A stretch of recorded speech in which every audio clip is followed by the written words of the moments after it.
Good afternoon. Good afternoon. If you're finding me for the first time, my name is Penny. I come here a few days a week, and just now I want to talk about something that is very, very important. If you listen to me, if you live in America, even in Kenya, you can, and follow the instructions, you're going to thank me later, because right now you don't know what I'm talking about, or you've not come into contact with some of these things that I'm talking about.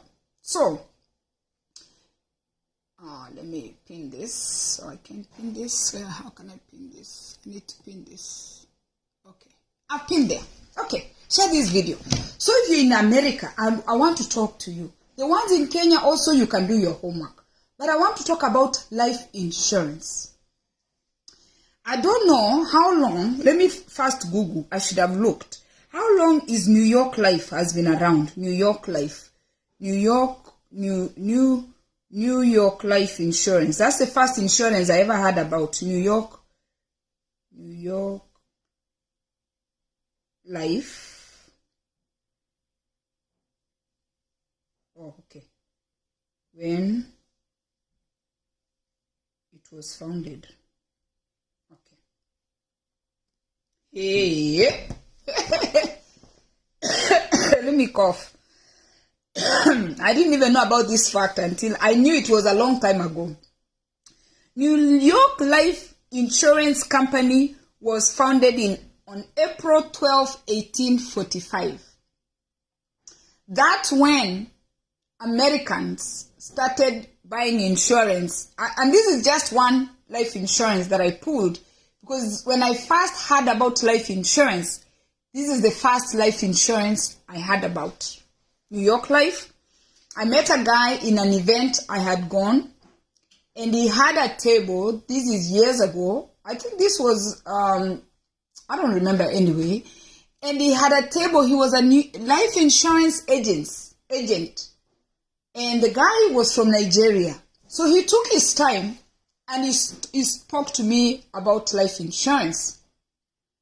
And you know, it sounded like what we call gibberish. Gibberish is a language you don't understand. And I'm telling you the truth now. I can still tell you I did not understand really what he was saying.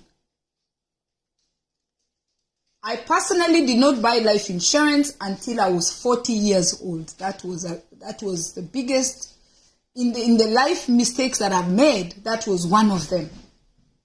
And I didn't buy it because I didn't even know it existed. Like, nobody ever came to me to tell me about life insurance. And that is sad. And that's why I'm here. And that's why I have pinned life insurance agents here for the people who are in America. So you can take your time and shop for life insurance. And let me tell you, I wasn't actually 40. Yeah, I was 40. I had just had my fourth child. After I had my fourth child, I stayed home for some time. And I started feeling overwhelmed. Being a mom, and I was working full time. At the time I worked as a manager, the most headache, stressful job. One time I was stuck at work with milk, and I was so upset in 2012, I think. 2011, my son Ryan was a baby. I quit the job. I left the job. I resigned. That's when it occurred to me that, you know what? Being a mom is overwhelming. So I stopped. I left that job, right? And then now I started pinching pennies so I could be present for my children.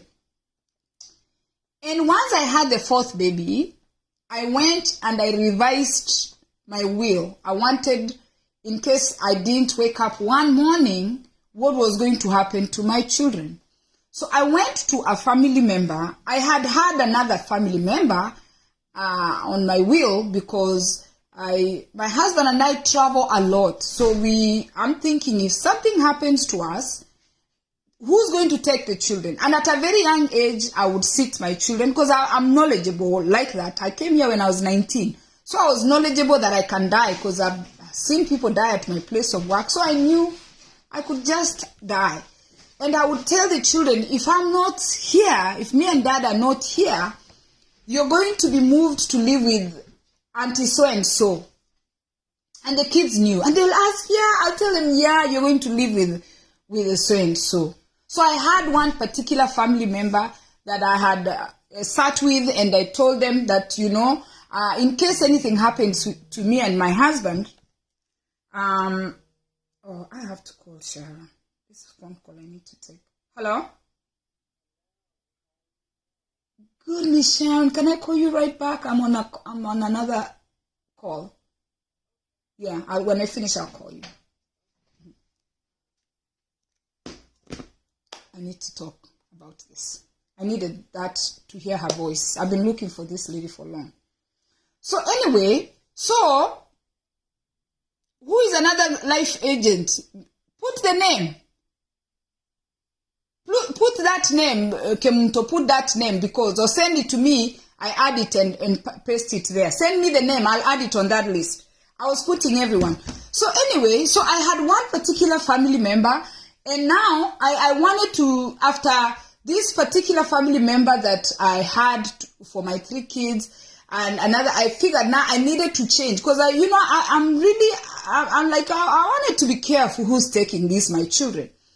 So when I went, I decided I wanted to change the next of kin for my kids, because the kids were growing, and I was seeing who the kids were gravitating towards. That's how I used to do it. Now I'm past that, and I'll tell you how I'm past that. When I went to Berenye, Nando, put the numbers. If you send me the number on my WhatsApp, I'll add it and pin it. When I approached the family member that I was admiring, that if in case I went to Mexico, I went to Scotland, in case I went somewhere and the train derailed, there is somebody now I was saying, this is where my children will be fine. When I went to approach that family member told me, me I can't deal with 4 kids. 4 kids are too many kids. That pill was bitter, but it was the truth. Because now I'm thinking, if I could have passed away, somebody had to take 4 kids. And that time, the baby is a baby. I'm still breastfeeding. And she declined my proposal. And as usual, there is a famous young guy who died recently in Kisii because he was unable to raise some money for hospital for something, or medical insurance is very important. Yes, exactly, even in Kenya. So now, as much as she didn't mean bad, it's true. Who is going to take 4 children? And at that moment, I said, oh my God. But at that time, I think my oldest son was probably 30. How old was my son? I like to give actual numbers. How old was my son at that time? My oldest child was, when I went to let this family member know that, in case I don't make it, you can have these children, you raise them for me so they can be people, right? So I want to know how old my son was, because I had to make difficult decisions. My son was 10. So they said no, they declined the offer, and they're like, And then, she just didn't stop there. She said, your children, you've really spoiled them. They have to eat ice cream. They have to go on vacation. I don't know. Oh, you did? Okay. Let me laugh because I have a cold. I can't laugh properly. Okay, good. Let me add this one, then I can continue this story. And let me tell you, you think it's a joke? It is not a joke. This is real life stories, I'm telling you. Okay? Here, let me add this girl. Her name is Gladys. Okay, Gladys is another agent. I'm giving you all these agents just in case you don't like a certain agent, right? Here.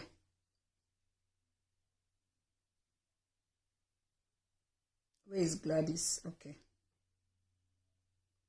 Life insurance agent. You guys pause there. I want to put this ones in America. Okay, this is Gladys. Gladys. Okay. And then I cut Copy. I want to help people. And this is the business I'm in. I want to help people so people don't find themselves in the situation I found myself. Okay. Anyone looking for medical insurance in Kenya, contact me. It's very affordable. Oh, there's another one there. Inpatient home.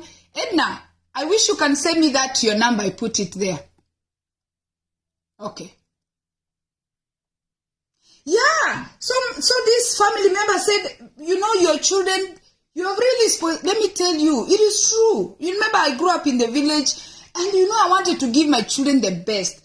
So you can imagine I am spoiling these children, which is true. Spring break, they went somewhere, you know, right before school. As soon as school closed, I took the kids on vacation. In the middle of summer, we did a vacation. Before we closed school, we did another vacation.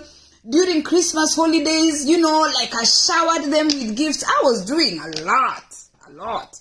And when this family member observed, Edna, how can I even cut that in Kenya? I need to add that. Because now I was also looking for Kenya. I have to go on the comment.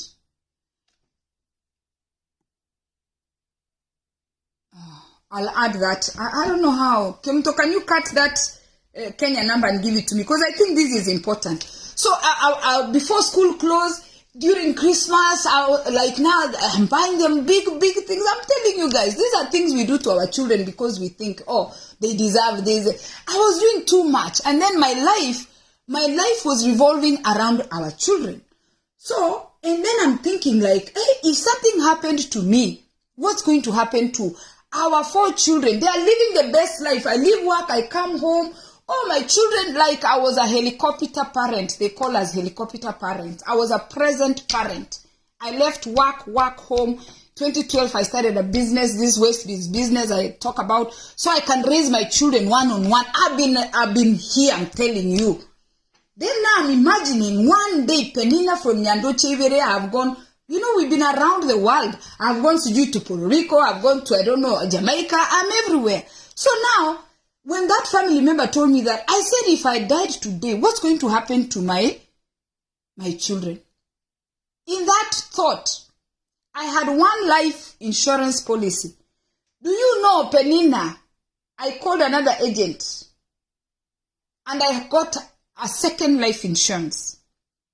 Now we are talking about Penina in millions.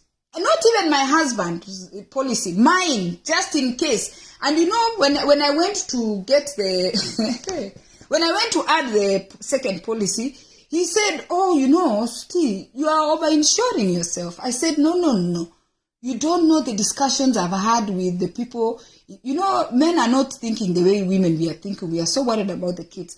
I said, you know, the person I was counting on to take care of my kids did not really feel like she's able to handle 4 kids. But you know, when I went to talk to that person, I didn't tell her how much the policy I had, which you don't discuss that because people can finish you, you know.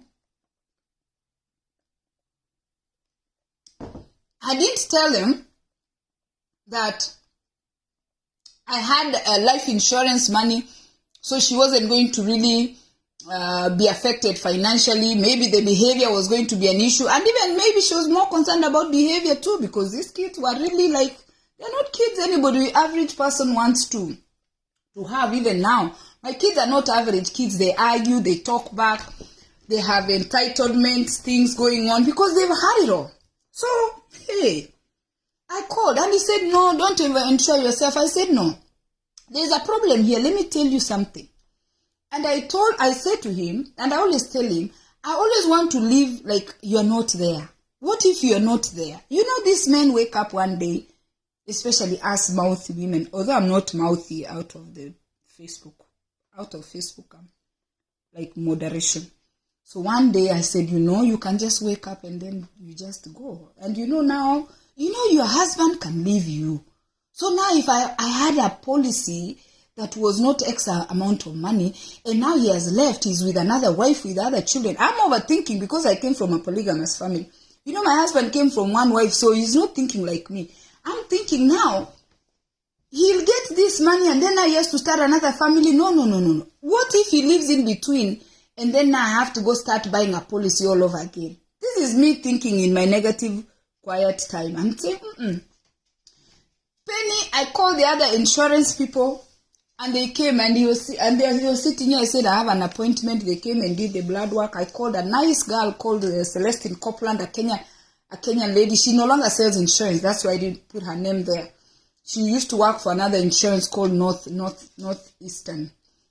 And this girl called and did a screening for me, everything. You know, you give them your details and everything. I added another policy. Now, I said, now, you know what? I can eat life comfortably knowing that my children have money. But that particular family member that told me that she might not be able to take 4 children, I still put her name. Because, you know, I liked who she is, and I liked the kind of discipline. I don't want her to raise my children if I'm not there. You understand? Even now, if I'm not there, you know, if I go fast or whatever happens, I've told my children to consult this particular family member. There's a few I've chosen for my kids. You know, there are a few friends I've chosen for my kids that I tell them, you know, I've shared, this is me, that's how I live. I've shared friends' numbers for my children to call when they have different concerns, even when they want to laugh. There are friends of mine who make my kids laugh. There are friends of mine who have college advice. There are friends of mine who have professional advice. I have the whole network for my children. I have given them all these things. But then, I said, in case I go, if she gets millions, she would now, in fact, she can stop working now, right? And start parenting our children, right? She could quit her job because that family member was on payroll. Once she gets millions for a job, now the new job was going to be parenting these children who want ice cream, right? And who wants to go to Chuck E. Cheese, and who wants vacations for... The life will continue. That's all I'm going all through this to tell you. The life will continue. Fast forward. My oldest son turned 18. Oh, Jesus. That same day, my oldest child turned 18. I went to HR. I called the life insurance. I called all the banks. I went everywhere. All my documents. And I removed that relative when my oldest son turned 18. And I sat him down, and I sat the children down on the day after, and I said, now moving forward, if anything happens to mommy and daddy, and mommy and daddy are not here, Brandon is going to be the one who's going to raise you guys. Nobody's going to leave this house. Right? At the time, maybe Ryan is the age difference is like 13. And Brandon, I said, now moving forward, you're just going to get money from the bank, and you're going to be in charge of everything that we were doing. Here is the safe deposit. Here is the life insurance. Here are the banks. This is where I have money. I have plots also. I said, I have plots in Kenya. Plots. You know, I said, this is accomplishments. We must have plots. That's what gives us identity in our country. I said, here. The titles are here. This is what we have. Okay? These are your relatives in Kenya. When you get there, ask Uncle so-and-so, you from your father's side, ask your so-and-so. I sat with this child and I did all that stuff. And now I was rested. 3 years into it, my daughter turned 18. Right? My older son came to me and said, you know, mother, this is a big responsibility. Remember those things you told me when I turned 18? Now I have to take care of all these other kids. Even him, he was feeling like, you know, it was looking like a lot of work. Because now the girl, you know, was like on top of things. Then the 2 other kids. He said, why can't you let Sini be in charge of this? Now she's 18, she's very responsible. That's a meeting going on. I said, perfect. HR, banks, everywhere. You are next of kin now. In case anything happens, don't leave this house. Make sure you pay off the house. Make sure college money for Dylan is here. College money for everything. You guys think these are stories? These are things that happen every single day. I stopped everything I was doing to talk to people here today. People are dying. And they're leaving their children without anything. And now, if I can fast forward for you, I have a 25-year-old. I have a 22-year-old. I have a 19-year-old. Do I need all that millions of policies? Probably not.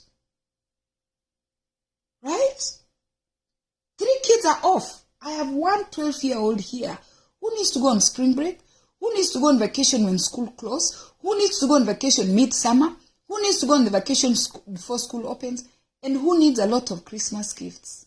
Why not? You can work for it and give it to your kids. My next topic is life insurance with living benefits. Okay? All these agents I've given you, I've pinned the agents there, right? All these agents that I've given you, where is that number, the Kenyan number? All these agents that I've given you, right? Oh, so my daddy is saying the story of her life. This is the story. This is the story we have to do. We have to constantly remind ourselves. Don't think you're not going to die. Now, living insurance with living benefits. I've been out here sick home since October. October, November, December, January, February, going to February. I've been home for 5 months like this. If you get sick and you are not covered, you don't have health insurance, you don't have life insurance with living benefits, you don't have savings. Your husband's job can end. Your wife's job can end. I don't need to continue even talking. Do me a favor. People think that people want to sell life insurance so they can make money. The Kenyan agents. You don't have to call a Kenyan to get life insurance. We just give our fellow Kenyans business. We don't need to call anybody for... You go online and find a policy and buy your own policy. In fact, my second policy, I got it online. I just called them and they came. You don't have to go to the people that I've given you. And the reason why I gave you so many people here on the list that I've given you, it's because maybe I don't feel comfortable, because you have to be screened. I don't feel comfortable telling Lena my stuff. I can call Lynette. Maybe I don't feel like comfortable telling Lynette my stuff. I can call Dorothy. Maybe I don't feel comfortable telling Dorothy my stuff. I can tell Faith. Maybe I don't feel comfortable telling Faith my stuff. I can call Gladys. I'm giving you the numbers in America. Yeah, they think you're bothering them. People in Kenya think you're bothering them when you're telling them to buy life insurance. Buy life insurance with living benefits. That's the best advice I can give anybody who's watching me today. Forget even about this term life insurance. Term life insurance is when even the kids are small. You might not even die. You might live and then you outgrow your term. Term is limited. Go straight into this thing. Buy life insurance with living benefits and do not say nobody told you. And you know, I come here to tell you my business because I'm not afraid to tell you that I asked a family member if they can take my children and they said no. But I did not tell them I had life insurance. But I'm sure if they found out that there's 2 million, 3 million coming, they'll quit their job right away. They'll buy health insurance. They don't need to go to work. Judy, yeah, I got new glasses. I have a new look in 2024. And my husband actually paid for them. This is not my sweat. This is my husband's sweat. Yeah, remember? I'm married. Those things you say, my husband. Yeah, nice. Your coach. Thank you. So, anyway, don't say nobody told you. And guess what? I gave you a story of a woman with children. Some of you don't have children. Some of you, you're single. You might be sick. You're going to lose your apartment. You're not going to be able to buy food. You might not die, but you can be sick. And you're not exception. Call one of those agents and get your life insurance together. Don't think that we are telling you this because we want to sell life insurance to you. No. We are telling you this because we care. And you know, they say caring. Let me put this back. Why didn't it come? Sharing is caring. You are thinking that somebody is going... Don't just live thinking that somebody is just going to take your kids and start raising your kids. Or don't think that you're going to get sick and somebody is just going to to take your kids, you, and put you in their house and start paying your bills. That's not going to happen. Because people are struggling. Now I've not worked for 5 months. And nowadays I don't even give money for Arambe. I don't have money to give. So what if people are going to be like me? They are sick, they are this, they are not able to contribute to you once you die. What's going to happen? That's all I had. Prepare for death. Don't think you are not going to die. Everybody has their time and season. But if you have children, if you have a wife, you have a husband, do yourself a favor. Buy a life insurance. It's very little money. Where do you have money to buy new clothes all the time? Where do you get money to buy buildings and you're buying plots, you're buying all these things, but you cannot buy a life insurance just in case you get an accident, you're covered. Just in case you don't feel well, you're covered. Right? Is it so hard? It's not so hard as people are thinking. Go ahead, find that life insurance with living benefits. I've given you like 5 names. I gave you 1, Lena 1, Lynette 2, Dorothy 3, Faith 4, Gladys 5. You have 5 agents. And if you want me to give you companies, I'll give you companies, go buy insurance. There are people here who have met in America, who came from Kenya, and they told me that their fathers died young and left them a policy. Life insurance policies have been there. Don't think that you're exception. Buy life insurance with living benefits. I cannot stress that enough. Not just term in case you die. No. Get life insurance with living benefits. Are we together? Amen. Cheers.